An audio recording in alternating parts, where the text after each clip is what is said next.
कृष्ण। ॐ अज्ञानतिमिरान्धस्य ज्ञानाञ्जनशलाकया चक्षुरुन्मिलितं येन तस्मै श्रीगुरवे नमः।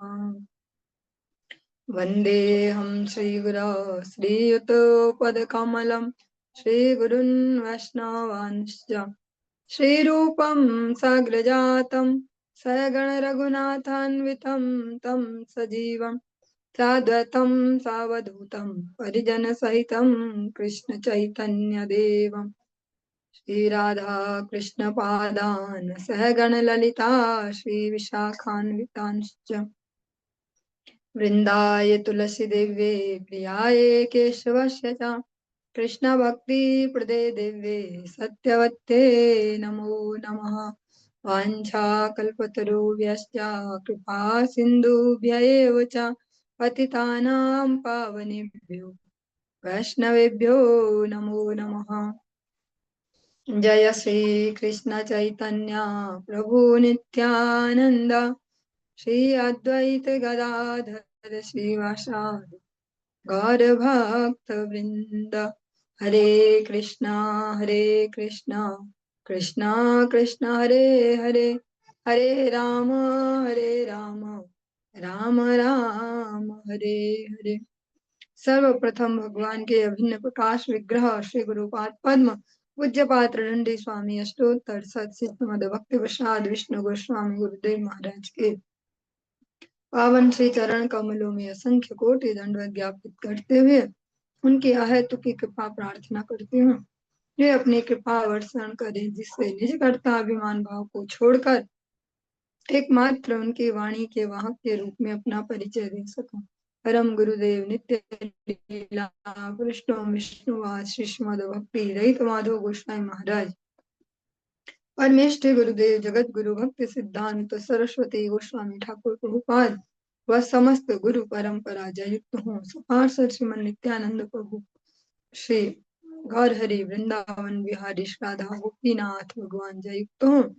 वे हम सभी पर अपनी कृपा वर्षण करे जिससे भगवान के पवित्र नाम और हरि गुरु वैष्णव सेवा में हम सभी की रुचि उत्पन्न हो सके।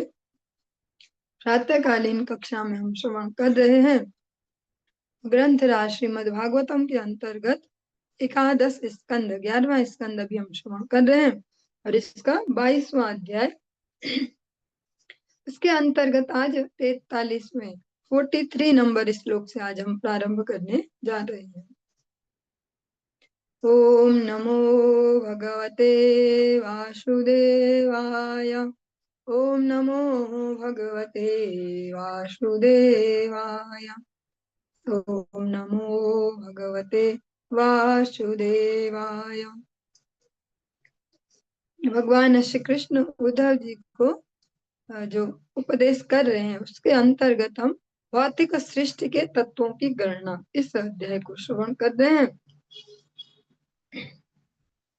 नित्यदा नित्य नित्यदायंग भूतानि भवन्ति न भवन्ति च कालेन लक्ष्य वेगेन सूक्ष्मत्वात् तन्न दृश्यते।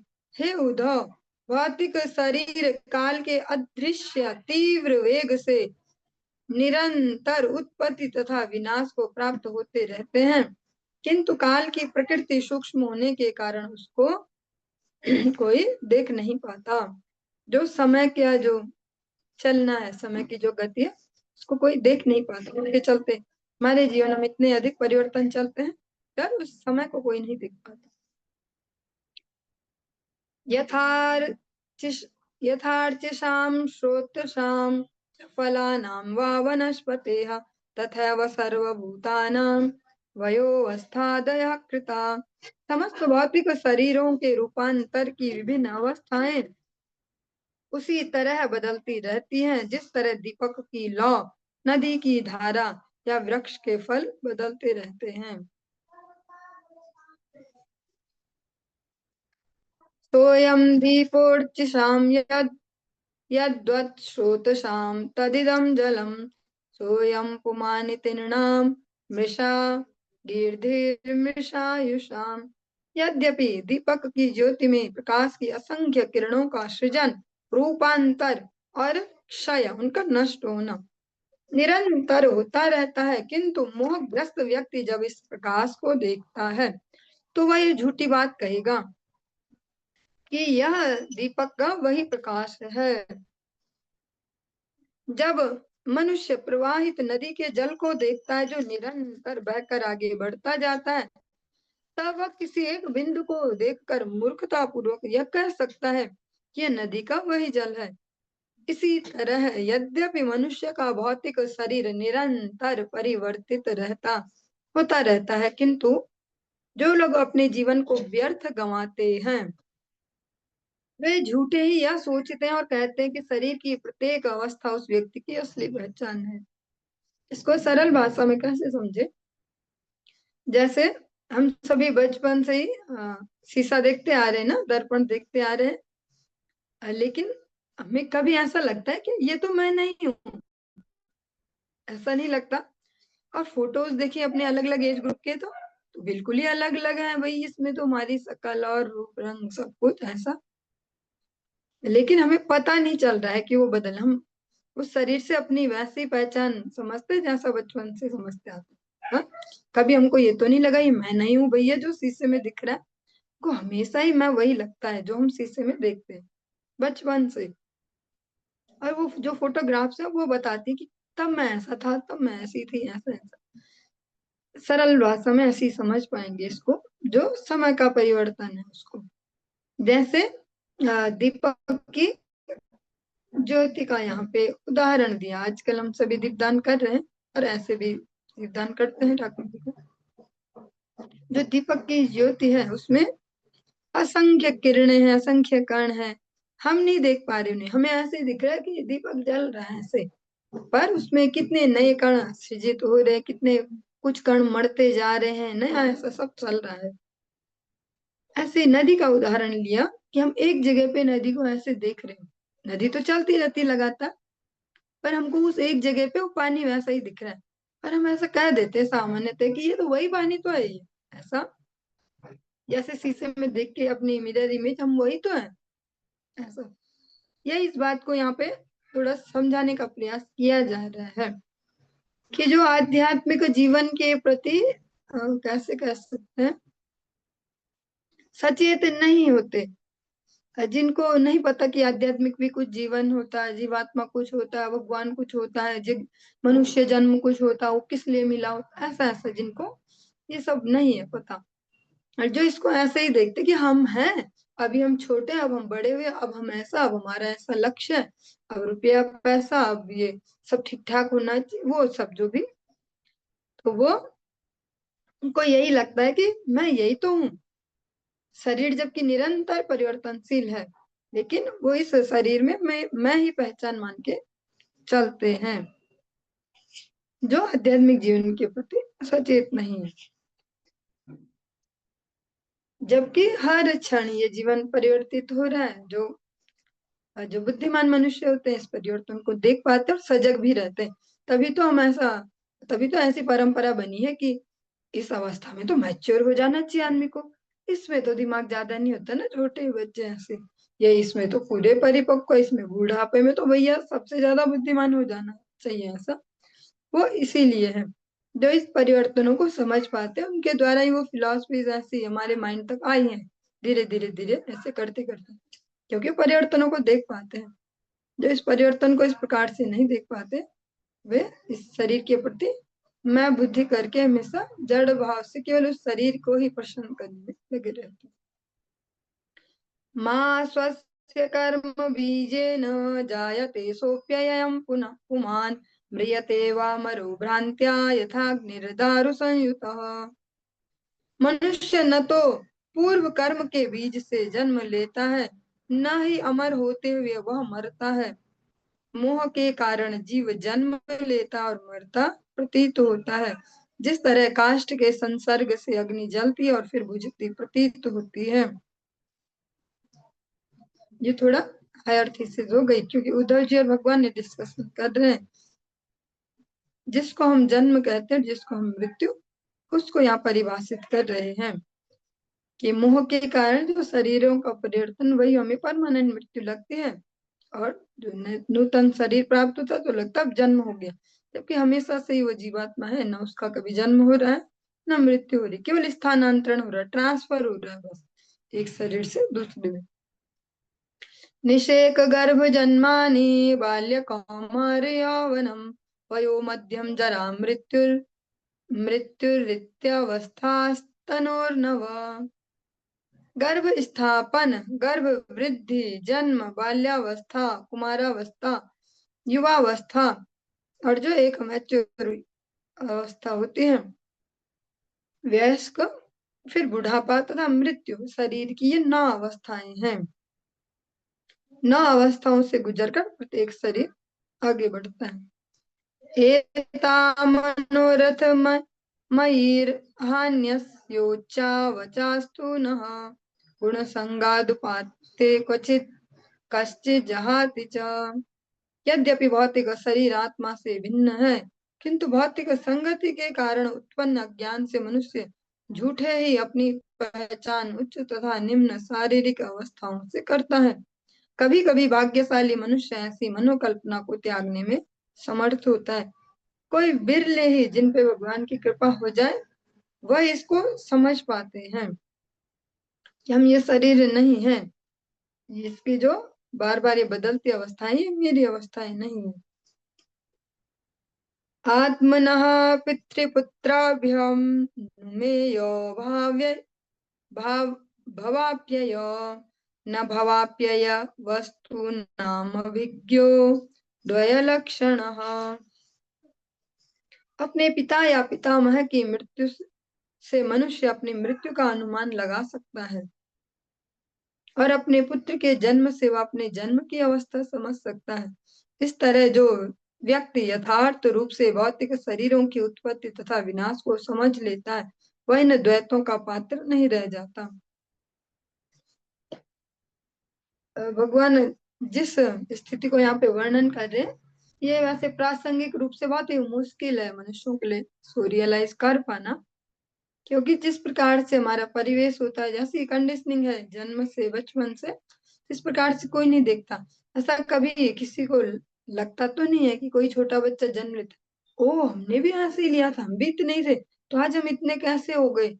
और फिर उसके बाद और दूसरा एग्जाम्पल दिया मृत्यु का, अपने पिता पितामह परिवारजनों की जो बड़ों की मृत्यु देख के अपनी मृत्यु का, तो ऐसा भी कोई नहीं लगाता, बल्कि कहीं ना कहीं प्रसन्नता या कहीं दुख इस तरीके से चलता है कि किसी की अगर रिलेशनशिप ऊपर नीचे हो तो चलो निपटे, या ऐसा कुछ हो अवस्था बहुत बहुत बीमार रहे हो ऐसा कुछ, तो इस प्रकार से कोई नहीं देखता है कि भैया हमने भी जाना है एक दिन, क्या ऐसा नहीं लगता। ऐसा लगता है ये चले गए और ये होना था, अब हम फिर अपनी लाइफ को आगे बढ़ाएं ऐसा।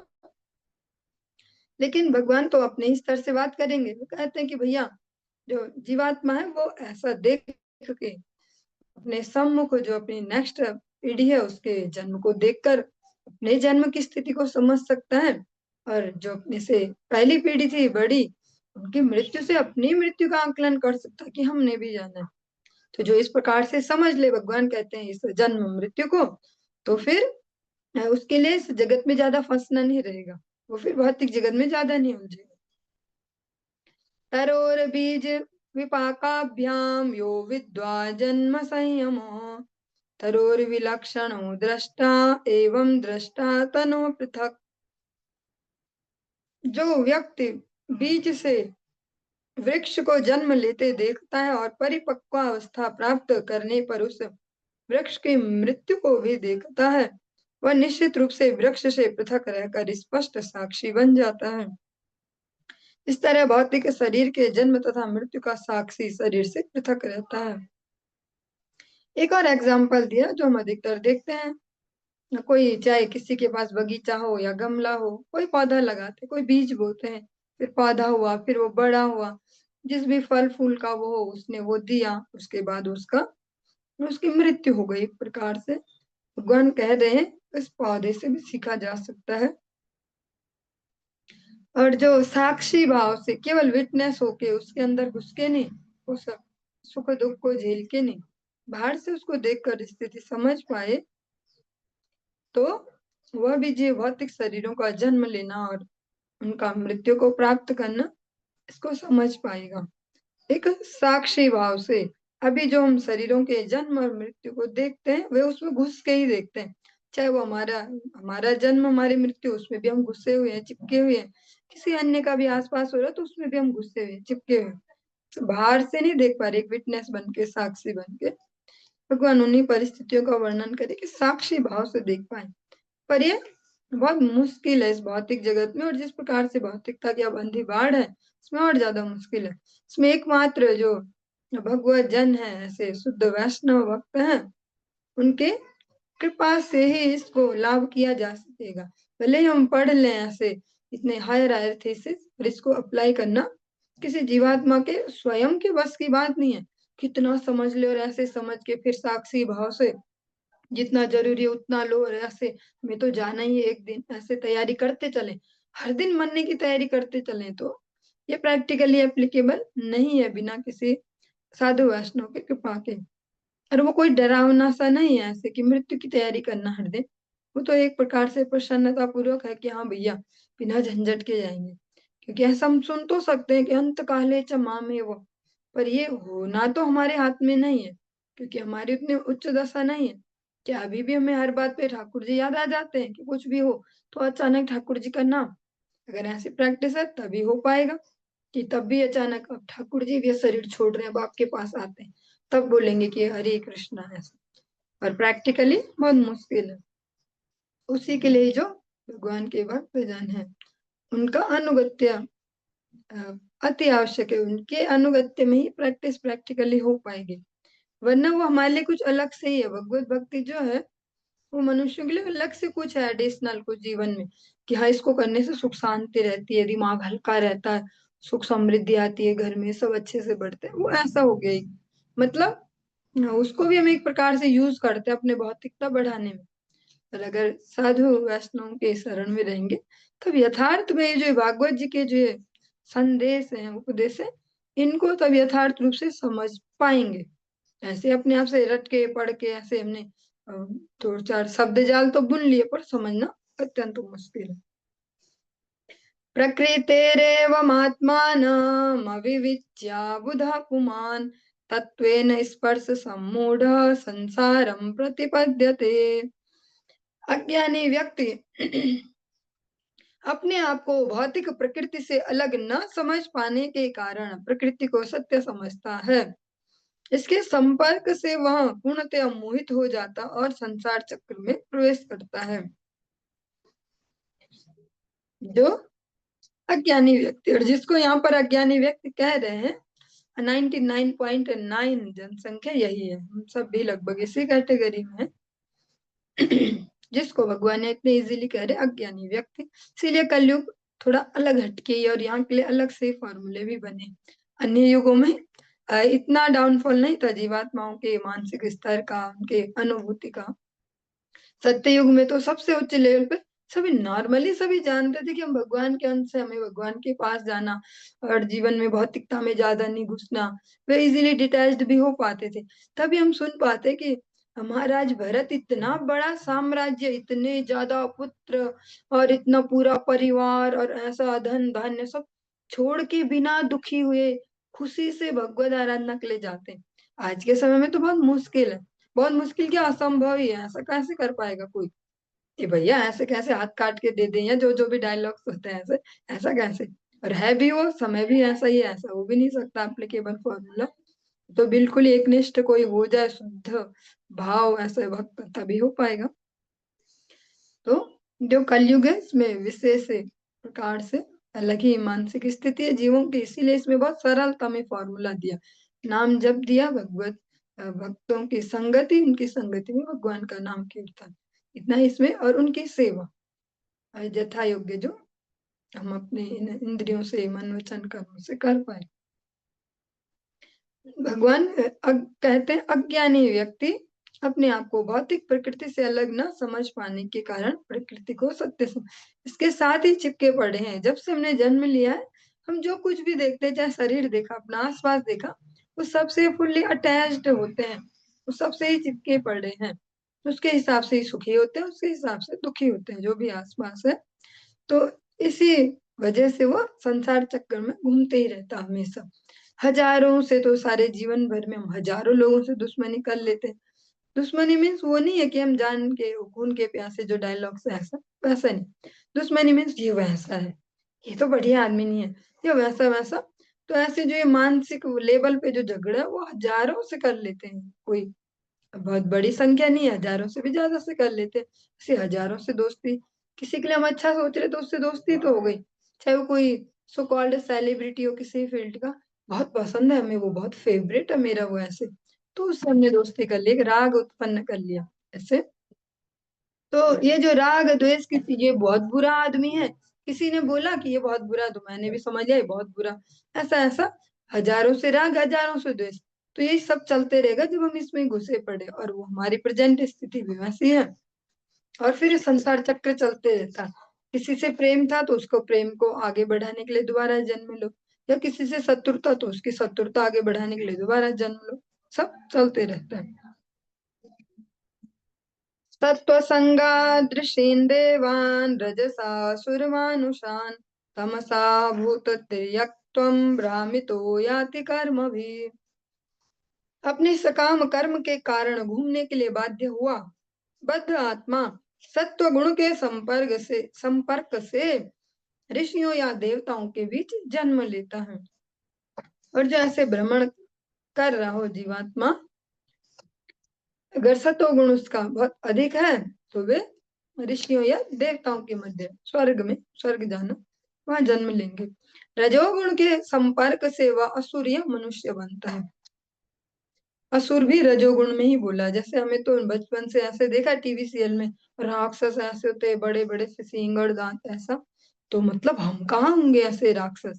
लेकिन रजोगुण जो अत्यधिक है वो अ, मनुष्य भी बना सकता है पर असुर भी बना सकता है।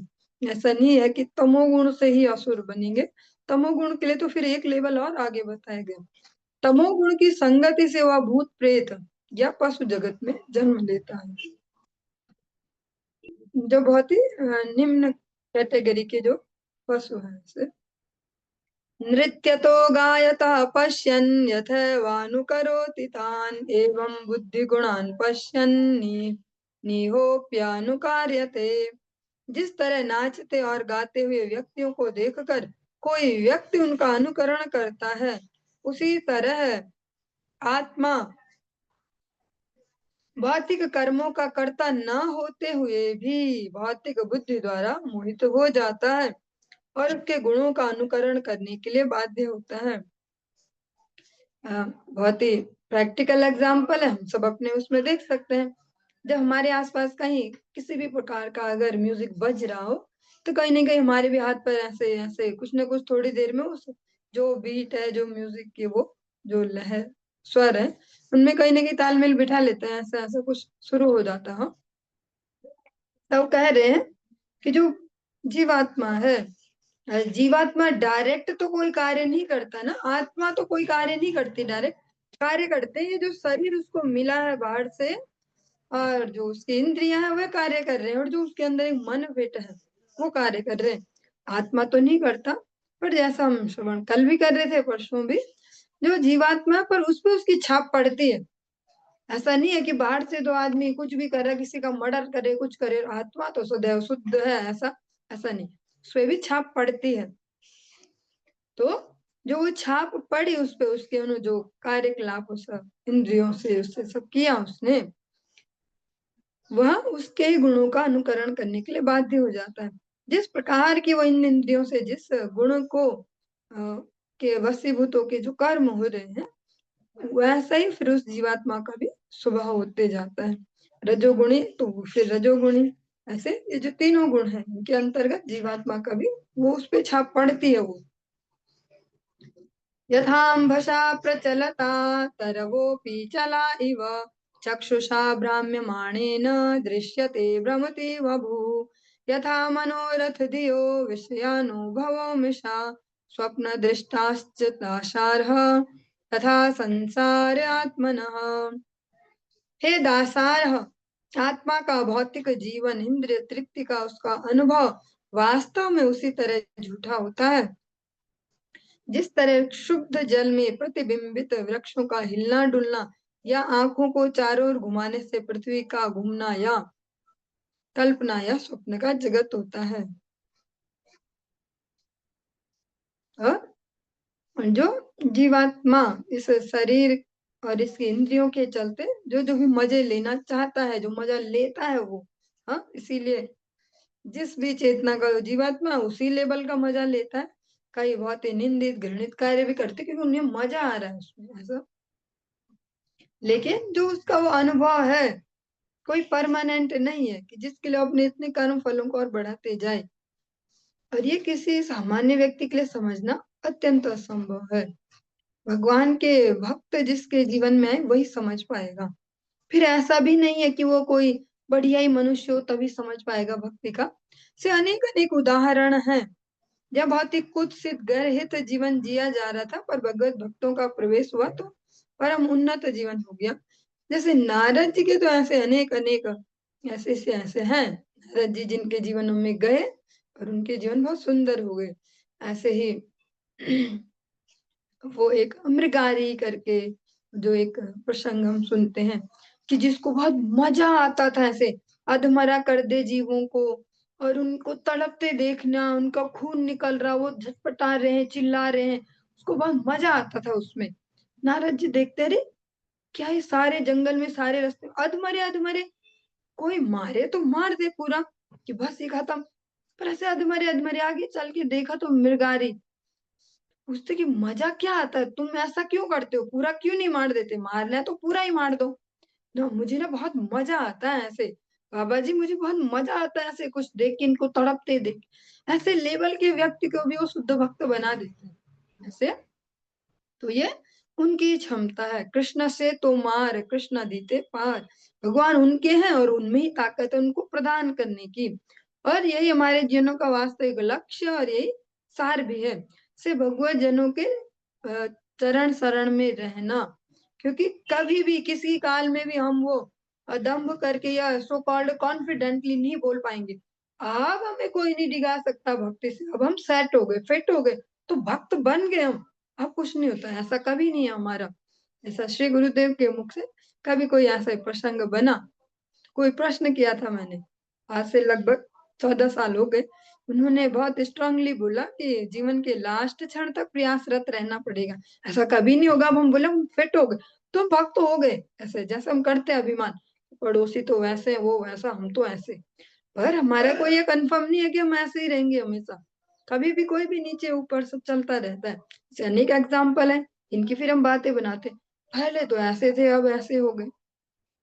वो केवल भगवान के उन शुद्ध भक्तों में ही क्षमता है कि हमारी उस भक्ति को जो हमें लग रही कि भक्ति उसको बना के रख पाए। इसीलिए यहाँ पर भगवान कह रहे हैं जो अनुभव है जीवात्मा का, जो उसको मजा आ रहा है अलग अलग इंद्रियों तर्पण में, ये जो भी वो कैसा है, वो परमानेंट नहीं है, वो वैसा ही है जैसे जैसा हम सभी बचपन में एग्जाम वो एक्सपीरियंस लिया हम सभी ने, कोई तालाब सा जहाँ पे पानी इकट्ठा हो, पत्थर फेंको तो वो पानी ऐसे गोल गोल तरंगे बनती हैं ऐसे ऐसे। आ, ये हमने ऐसे ही कैसे फटाफट दो चार पत्थर डाल रहे, हिल रहा डुल रहा है पानी, और किनारे पे पेड़ आगे कुछ है उनकी छाया आती तो वो भी हिल रही डुल रही है ऐसे ऐसे ऐसे, तो वो परमानेंट नहीं है।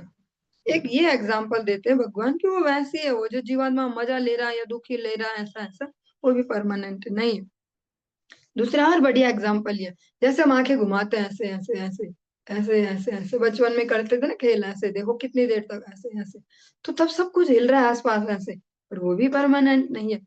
ऐसे जो जीवात्मा ने भौतिक इंद्रियों से अलग अलग इंद्रिय विषयों को लेता है, सुख सो कॉल्ड ले रहा है, वो परमानेंट नहीं है। और जो ये नॉलेज है ये सुनने में तो अजीब अजीब लग रहे हैं ना, और स्पेशली जो भगवान उपदेश कर रहे हैं थोड़ा अजीब ही लग रहे हैं सुनने में, ऐसा हमने सुना नहीं था कथा के नाम पे कभी, इनमें तो मजा भी नहीं आ रहा, पर यही वास्तव में हमारे समझने के लिए है। और इनको प्रैक्टिकली समझ पाना किसी जीवात्मा के अपने बस की बात नहीं है, क्योंकि आम जीवन तो ऐसे ही चल रहा है ना मारा मारी में, आज ये समस्या, आज आज तो बहुत सारे काम है, ये भी करना है ये भी करना है ऐसा, फिर कल दिन फिर कुछ और फिर ऐसे ऐसे, तो कब ऐसा समय कोई बैठे सोचे अच्छा मैं शरीर नहीं हूँ, मैं तो जीवात्मा हूँ, मेरे सुख दुख नहीं है ऐसा, तो ये एकमात्र तभी हो पाता है संभव जब कोई शुद्ध भक्त की एंट्री हमारे जीवन में आए, कोई वैष्णव कोई साधु हमारे जीवन में आए, तब हम वो रुक के कुछ सोच पाएंगे। वैसे कथा श्रवण करते करते धीरे धीरे धीरे धीरे तब इस मोटी बुद्धि में कुछ घुसेगा, ऐसा भी कुछ होता है, इसको भी जीवन बोलते हैं, कैसी बातें करते हैं ऐसा ऐसा, तब वो समझ पाएंगे। और वास्तव में यही समझना परम आवश्यक है। और इसको अगर समझ पाएंगे तो जो हबड़ तबड़ है जीवन की वो भी बहुत मिनिमाइज हो जाएगी। क्योंकि हबड़ तबड़ी तभी है कि जब हम मनुष्य ही हैं और मनुष्यों की जो रेस है उस तक ही पहुंचना है। शायद इलॉन मस्क लेवल पे पहुंचना ही हमारा फाइनल वो टारगेट है। हमको बहुत अमीर बन जाना है, ये बहुत पावरफुल बनना है, ये बहुत बड़ा नेता बनना है, सारे मोहल्ले वाले मुझे जान जाए और सारे एरिया वाले जान जाए, कुछ ऐसा ऐसा जो जो भी अलग अलग अभिलाषाएं हैं, जो तृष्णाएं, वो तभी रुक पाएंगे जब हम इस प्रकार से समझ पाएंगे आध्यात्मिक स्तर पर। अर्थे या विद्यमानेऽपि सन् श्रुतिर्न निर्वर्तते ध्यायतो विषयानस्य स्वप्ने नर्था गमो यथा।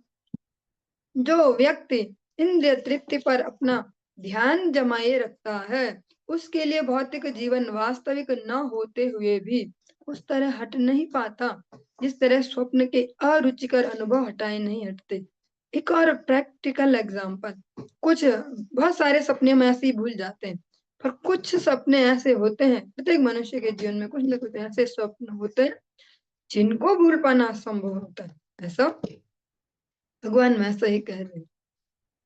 जो केवल अपने जो अलग अलग इंद्रियां हैं, जो अपनी कर्म इंद्रियां ज्ञान इंद्रियां इनके तर्पण में ही लगा रहता है, वो जो ये भौतिक जीवन है ये परमानेंट तो नहीं है ना, सब कुछ यहाँ परिवर्तनशील है, पर वो इसको रियलाइज नहीं कर पाएगा।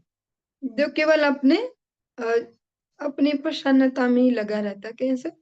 ये शरीर के साथ जो हमारी पहचान है और इस शरीर उससे संबंधित सब सेट करने में मजा मजा मजा मजा है सब। आंखों को भी हमेशा मजा मिलता रहे, कानों को मजा मिलता रहे, मजा ही यहाँ पे शब्द यूज होगा, ना सुख होगा ना आनंद से मजा। जो हर चीज में मजा ढूंढते हैं एक्सट्रीम ऐसे ऐसे ऐसे, भगवान कहते हैं वो नहीं समझ पाएंगे कभी भी इसको, इस भौतिक जीवन की नश्वरता को। जैसे कुछ दुष्स्वप्न ऐसे होते हैं जिनको हम भुलाए नहीं भूल सकते, पता भी है वो सपना था पर वो था ही ऐसा कि भूल नहीं सकते। तस्माद् तस्मादुद्धवमाभुक्ष्व विषया विषयान् सदिन्द्रियैः आत्मा ग्रहण निर्भातम पश्य वैकल्पिकम भ्रमम। इसलिए हे उद्धव, तुम भौतिक इंद्रियों से इंद्रिय तृप्ति भोगने का प्रयास मत करो। यह देखो कि किस तरह भौतिक द्वैत पर आधारित ब्रह्म मनुष्य को आत्म साक्षात्कार से रोकता है।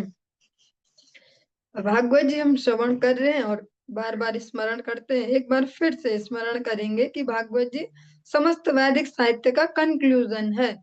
तो यहाँ कुछ भी ऐसा नहीं सुनने को मिलने वाला जो मजेदार लगे, हमें लगे कि मजा आ जाता है क्लास में बैठते ही, ऐसा कुछ नहीं मिलने वाला।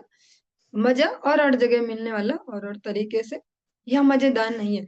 इसका तो परम लक्ष्य ये है, परमहंस संहिता जो फाइनल लक्ष्य की ओर ही दौड़ रहे हैं, जो कैटेगरी उनका ही आस्वादनीय विषय, सामान्य ग्रस्तों का आस्वादनीय विषय नहीं है, जिनको अपना सब सेट करना मौज लेनी जिंदगी की, उनके लिए भागवत जी नहीं है ऐसा। तो जिसका वो लक्ष्य वो इसको छोड़ भी सकते हैं क्योंकि इसको सुनते सुनते तो वो नहीं हो पाएगा। भगवान उद्धव जी को कह रहे हैं कि भैया उद्धव, मैं तुम्हें कह रहा हूँ कि भौतिक इंद्रियों से जो ये भौतिक सुख है इनको भोगने का प्रयास मत करो मतलब एक तो हो गया कि जो हमारे लिए आवश्यक है कि भैया भोजन करना तो आवश्यक है, जीवित रहना, पर एक ये कि इसी टेंशन में आज क्या पकाया जाए, आज क्या खाया जाए मजेदार ऐसा ऐसा सब। ये सबसे प्रैक्टिकल एग्जाम्पल है जो हमारे दिन फेस करते हैं, इसलिए यही वाला ही दिया। बहुत सारे अलग अलग टाइप के हैं जो हम सभी जानते हैं अपने अपने जीवन के। तो भगवान करे मजा नहीं लेना इनमें, इनमें मजा लेना बंद करना। ये भागवत जी का सार स्वरूप जो एकादश स्कंद है भगवान ही अपने मुख से कह रहे हैं क्षिप्तो वमानितो सद्भिः प्रलब्धो शूयितोऽथवा ताडितः सन्निरुद्धो वा वृत्त्या वा परिहापितः निष्ठ्युतो मुत्रितो वा वाग्यैर्बहुधा वा प्रकम्पितः श्रेयस्कामः कृच्छ्रगत् आत्मनात्मानमुद्धरेत्। जो व्यक्ति और साथ साथ जिनको ये थोड़ा ज्यादा हैवी लग रहा है उनके लिए ये भी है कि अभी तो श्रवण करते जा रहे हैं, धीरे धीरे कभी जब भगवान की कृपा हो, गुरु वैष्णव कृपा, तो समझ भी जाएंगे। अभी एक मोटा मोटा ऐसे श्रवण कर रहे हैं कि क्या क्या इसमें है। बहुत सारों को बहुत सारा विषय इसमें से समझ में भी नहीं आएगा और याद भी नहीं रहेगा, तो भी कोई टेंशन की बात नहीं। जो व्यक्ति जीवन के सर्वोच्च लक्ष्य को पाना चाहता है उसे दुर्जनों द्वारा उपेक्षित होने, अपमानित किए जाने, उपहास या ईर्षा किए जाने पर अथवा अज्ञानी व्यक्तियों द्वारा बारंबार मारे पीटे जाने, बांधे जाने, इनकी निजी जीविका छीने जाने से बहुत सारे अजीब अजीब एग्जाम्पल यहाँ सारे दिए गए। मैं सारे नहीं पढ़ रही, कुछ सुनने में भी अजीब लगेंगे। जैसे सारी कठिनाइयों के बाद भी अपनी बुद्धि का प्रयोग करके अपने आप को आध्यात्मिक पद पर सुरक्षित रखना चाहिए। जो ये उपदेश है बहुत ही हायर कैटेगरी, जो फाइनल कैटेगरी है, जिनको भगवान ही चाहिए बस उनके लिए है। यह भी हमारे जिस जीवन में हम चल रहे हैं उसमें प्रैक्टिकली अप्लाई नहीं हो पाएगा कि भैया कोई भी आए और दो थप्पड़ बजाए तो तुम बोलो कोई बात नहीं, सारे ठाकुर जी की मर्जी। ऐसा अभी हम नहीं कर पाएंगे। और इससे भी बहुत भयंकर भयंकर यहाँ पर दिया गया कि ऐसा भी कर दे कोई, वैसा भी कर दे, तब भी सम्यक बने रहो। और ऐसे भी एग्जाम्पल है परमहंसों के, ऐसे भी हैं कि जिनके साथ ऐसे ऐसे व्यवहार हुए।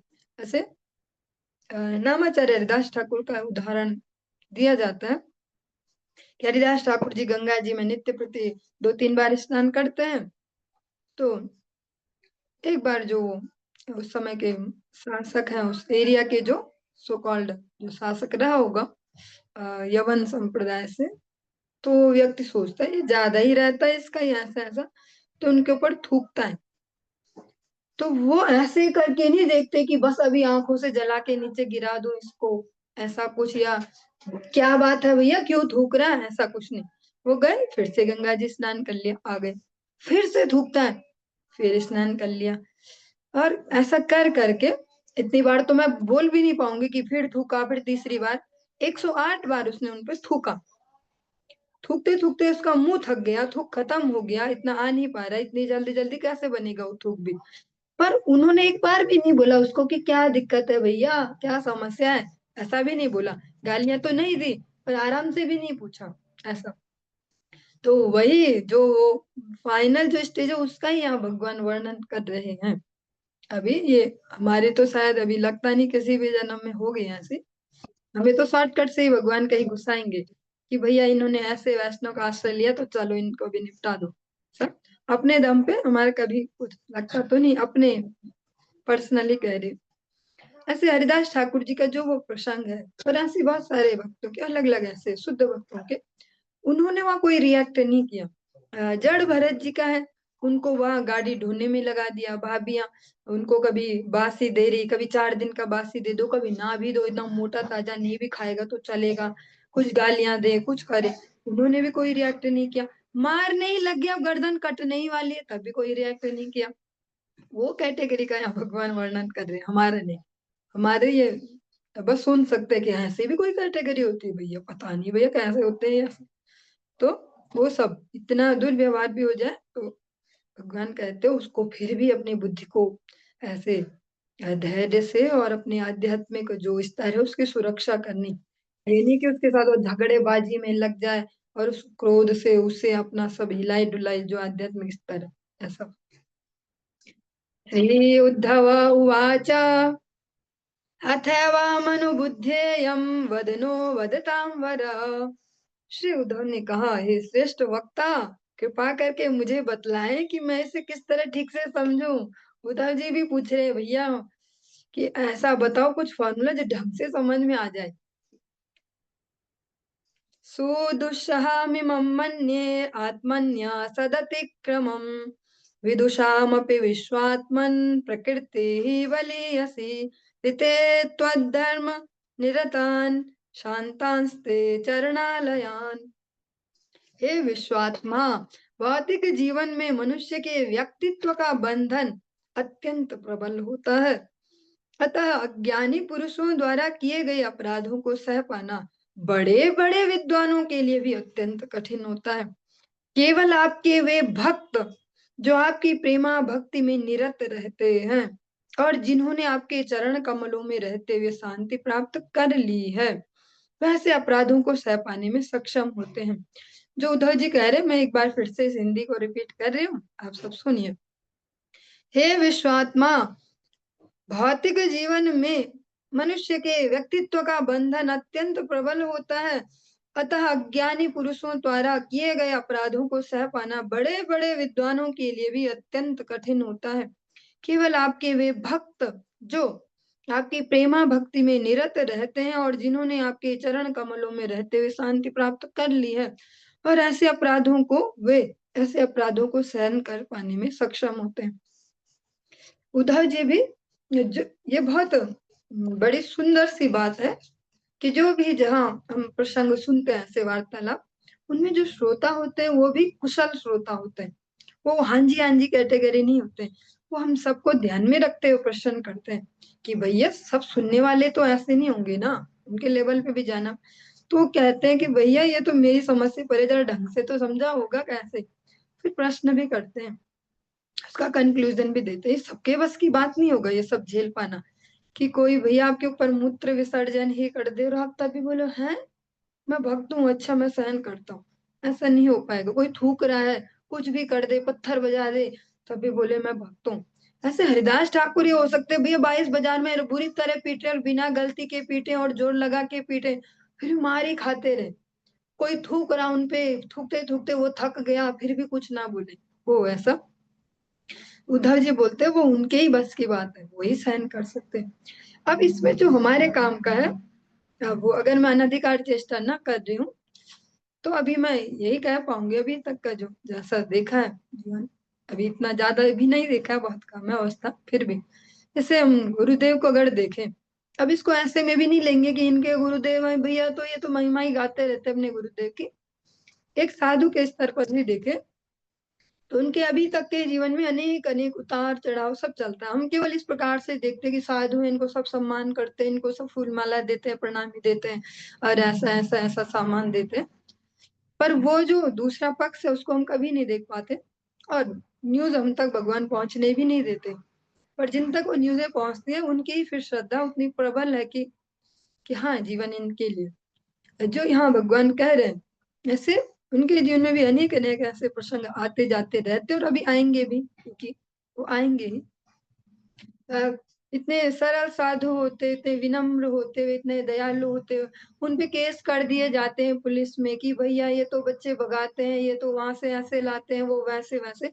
और केस करने वाले भी सो कॉल्ड भक्त हैं, कंठी तिलक धारण किए हैं, ऐसे ऐसे वो उनको भी पचा देते हैं। उन्हीं लोगों को कुछ समय बाद जब वो आते कि हमें तो माफ कर दीजिए, हमारे से तो गलती हो गई, उनको भी पचा के बोलते हैं ठीक है, ऐसे ऐसे उनको भी सेवा में लेते हैं कि चलो चलो। अब वो वाले एग्जाम्पल जब देखे हैं सुने हैं, तब इन शास्त्रों की बातों पे भी भरोसा कर पा रहे। क्योंकि जो यहाँ कह रहे हैं भगवान, ऐसा तो भरोसा करने लायक ही नहीं। भैया कोई थूके जाए तुम पे, थूके जाए तुम कुछ मत बोलना, तब भी ऐसे ऐसे। कोई तो मार ही डाले तुम, तब भी कुछ मत बोलना। तो ऐसा हम हरिदास ठाकुर जी के बारे में सुनते हैं और बहुत अच्छे से गाते हैं, उनकी तिथियां आती हैं। हरिदास ठाकुर जी को ना 22 बाजार में मारा था, ऐसे ऐसे ऐसे थे हरिदास ठाकुर। पर वो हम मुझसे बोल रहे हैं, वो रियलाइजेशन में नहीं।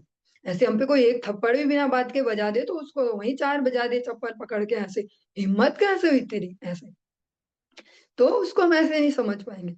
पर उसको जो अपने जो प्रत्यक्ष ऐसे गुरुवर उनके आचरण में देख के फिर उसको कनेक्ट कर पाते हैं कि हाँ ऐसे होता है। और जो हमारे लिए कंक्लूजन है उसमें भी सबसे सरल, इसको और सरल करते हैं। हमारे लिए ये कंक्लूजन है कि ऐसे जो शुद्ध भक्त हैं उनकी किसी भी प्रकार से अगर हम सेवा कर पाए तब हम इस भक्ति राज्य में आगे बढ़ पाएंगे। वरना हम बुक्स में सुनते रह जाएंगे ऐसी होती है शुद्धा भक्ति, वैसी होती है भक्त होना ऐसा, और ऐसी बस कंठी तिलक लगा के अभिमान करते रहेंगे कि हम तो शायद भक्त हो गए अब, पड़ोसी तो ऐसे ही हमारे राक्षस से, ऐसे ही खाते हैं वैसे ही खाते हैं, और हम भक्त हो गए। तो वो केवल एक जड़ अभिमान को ही बढ़ाएंगे। तो अगर ऐसे जो शुद्ध साधु हैं उनकी सेवा कर पाए, उनको कुछ प्रसन्नता दे पाए अपने किसी क्रियाकलाप से, तो वही हम इस राज्य में आगे बढ़ा पाएंगे। भले ही हम शब्दों में तो कैसे जाल सुन लो, हमने तो भागवत जी पूरी सुनी है, हमने तो कम से कम 50 भागवत सुन ली भैया जिंदगी भर, पर समझ में ही नहीं आया कि भागवत जी का क्या लक्ष्य है, भागवत में होता क्या है। और ये सब सुनाया ही नहीं जाता कभी भागवत में। गुरुदेव तो बहुत जोर लगाते पहले दिन से ही, पहले शब्द से इसको समझाने के लिए जो भागवत जी का लक्ष्य है। पर अधिकतर बहुत सारे पूजनीय ऐसे कथावाचक होते हैं जो इस तरीके से कोई कभी सार नहीं समझाएंगे कि भागवत का ये है सार। भागवत का तो यही सार है, मजेदार कुछ कथा होती है, शायद उत्सव होता, मजा आ जाता, 7 दिन खाया पिया नाचे कूदे और भागवत हो गई ऐसा। चलिए, इसके साथ ही जो ये एकादश स्कंद का 22वां अध्याय ये भी आज संपूर्ण हुआ गुरु वैष्णव कृपा से। हम इसको आज की चर्चा को यहीं पे विश्राम देंगे। हरे कृष्ण।